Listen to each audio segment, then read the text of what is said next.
ma question. Et le second, puisque Christ est mort, puisque je suis sauvé, non pas par mes œuvres, mais par la grâce, donc je peux continuer à vivre n'importe comment, faire n'importe quoi. Il y a quelque chose que je ne comprends pas. Pourquoi l'enseignement de la grâce est toujours lié à la vie du péché? Quand on parle de la grâce, les gens sont devenus sensibles. On dirait qu'on parle. Il n'y a aucune bonne œuvre au travers de l'homme pécheur. Aucune bonne. Aucune moralité. Jésus était allé à la croix. Je parle de la cause, de la condition. D'abord pour régler les problèmes du péché. La piété. Mais cela ne voudrait pas dire que nous sommes sauvés par la sanctification. Okay. Je suis sidéré d'apprendre qu'il y a des gens qui utilisent le verset d'Hébreux chapitre 12, verset 14.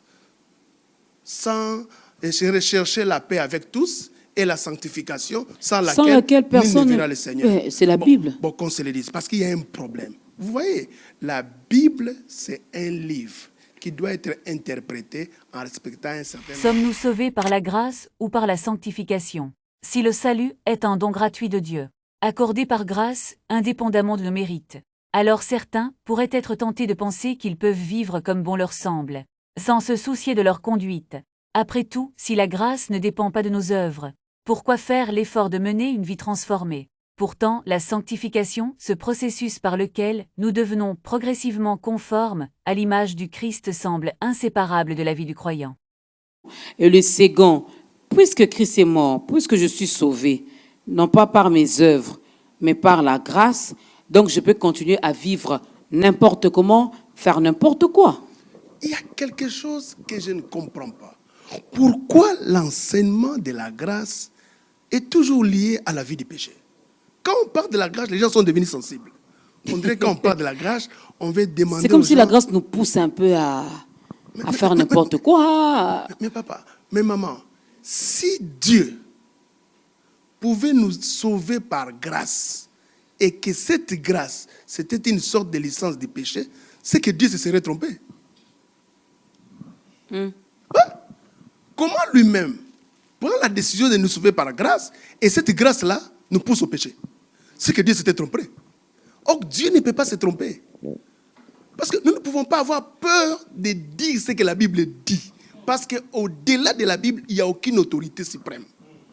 Nous croyons que la Bible a une autorité infaillible et opposable à tous. Il n'y a aucun d'entre nous qui a une autorité au-delà de la Bible.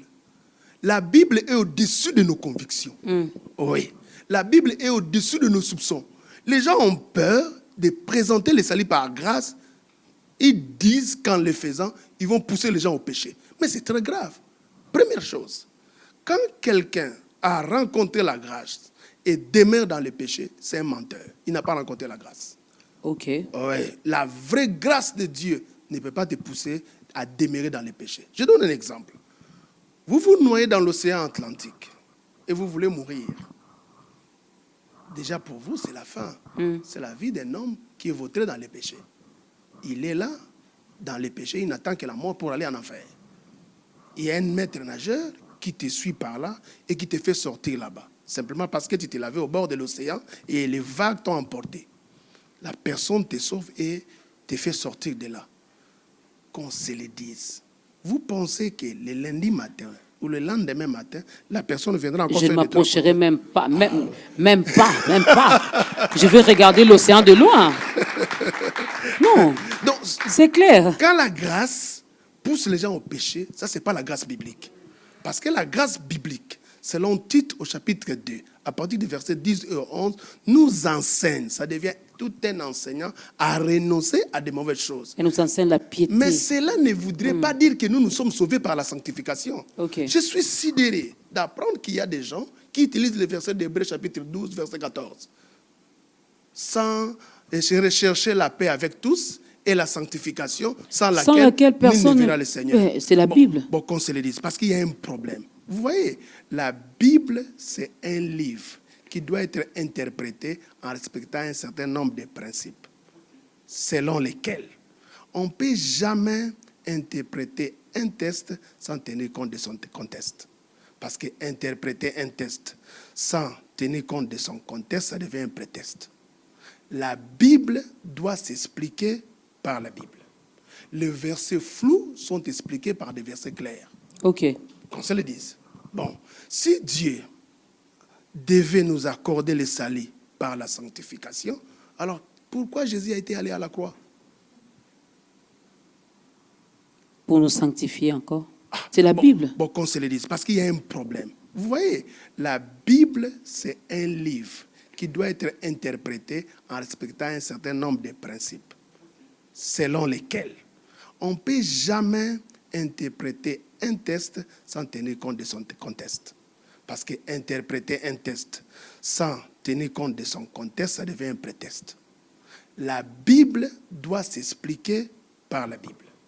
Les versets flous sont expliqués par des versets clairs. Ok. Qu'on se le dise. Bon, si Dieu devait nous accorder le salut par la sanctification, alors pourquoi Jésus a été allé à la croix? Pour nous sanctifier encore. Jésus était allé à la croix, je parle de la cause, de la condition, d'abord pour régler les problèmes du péché. On ne peut pas demander à un homme pécheur de se sanctifier. La Bible dit dans Ésaïe 64 que notre justice est comme un vêtement souillé. Je te donne un exemple. Vous rencontrez un fou qui habite et passe toute sa vie dans des poubelles. Il te présente un poisson ou encore un poulet. Je pense que même si c'est bien préparé, mais qu'on se le dise, tu ne vas pas manger ça. Parce que c'est un fou qui habite, n'est-ce pas, dans des poubelles. Ainsi en est la nature de l'homme pécheur. Il n'y a aucune bonne œuvre au travers de l'homme pécheur. Aucune moralité. Parce que vous devez savoir, la seule personne qui mérite le ciel, c'est Jésus. Aucun d'entre nous ne peut atteindre la sainteté de Jésus et la dimension de l'intégrité de Jésus. Donc, aucune réputation, aucune sainteté, aucune bonne œuvre peut nous amener à mériter le salut. Si nous sommes dans ces volets-là, nous commençons à prêcher le salut par les œuvres. Nous ne prêchons pas le salut par la grâce. Le salut est accordé par grâce à cause de ce que Christ a accompli à la croix.